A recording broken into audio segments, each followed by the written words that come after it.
Hi you guys, you are here because you saw my title and you're wondering, in your business, why am I not getting the sales I want? Why are the people and the customers that I know are out there not coming to my Instagram page? Why are they not clicking on my ads?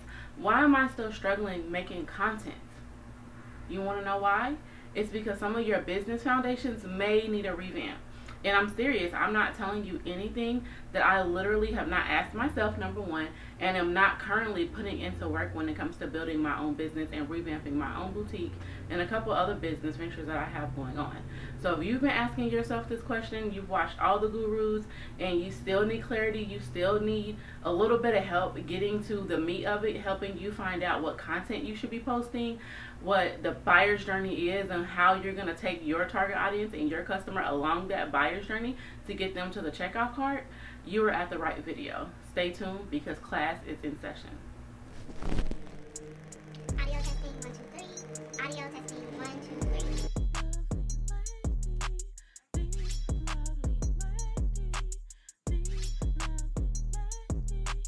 Welcome to my channel, y'all. Welcome to my channel. Having a defined foundation and a solid foundation in your business is really going to help you get everything that you've been wanting in your business, i.e. the sales. And today what we are going to talk about is your business why versus your personal why. I literally have done so much research on this, you guys, and this is something that I honestly have not seen a lot of people really honing in. Yes, you hear people talking about target audience, content, buyer's journey, what else? All the Instagram strategies to getting followers, but you really want to know what really helps and what sets Apple maybe from PC apart, or honestly any of the other big names that you know about. They came in the door understanding their why, so that no matter what was going on in the industry, they could align it with their business because they knew their business why. That business why allowed them to have a clear vision, it allowed them to have a clear mission, and therefore allowed them to have a clear brand that worked for their target audience, that helped them make amazing content, that helps them make amazing ads, and helps them have amazing marketing, and therefore helps them have amazing sales. So if you want to literally start your business off on the right foot, let's get our business why versus our personal why together. Both are very important, but you really need to differentiate. As I've been doing my research and looking at people's whys and business whys, I've noticed that a lot of newer businesses mistake their personal why for their business why. So let's talk about the difference a little bit. Hey, I just want to jump in real quick with a plug.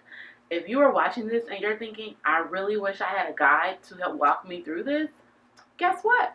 I made one for you, and it's free. Go to my website, link is below, thelbinstitute.com, and click on Business Foundations in the menu, and you will see the first part 1 workbook of this series. There's going to be 3, and it's called Business Foundations Part 1, Mixing Business with Pleasure.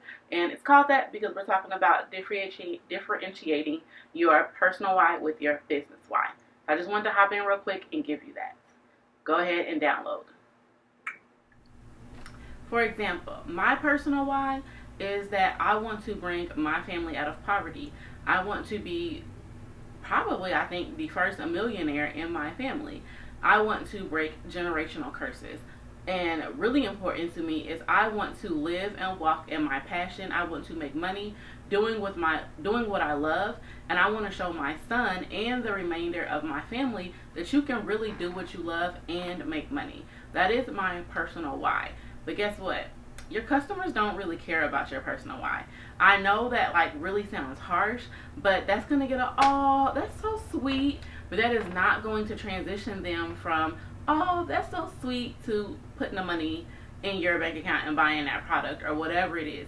You really have to identify with that person's pain point. Now, will you sometimes get what we call pity sales, or but they're not going to be returning customers, and honestly, they're probably not going to buy a high dollar, a high ticket item. They're probably going to get what's cheapest on your menu or on your product list, whatever it may be, and keep it moving. So, when I've been reading business whys, I've noticed three main components, and it's crazy because I hadn't even gotten to the point. I think it's like page 50 or so in this book.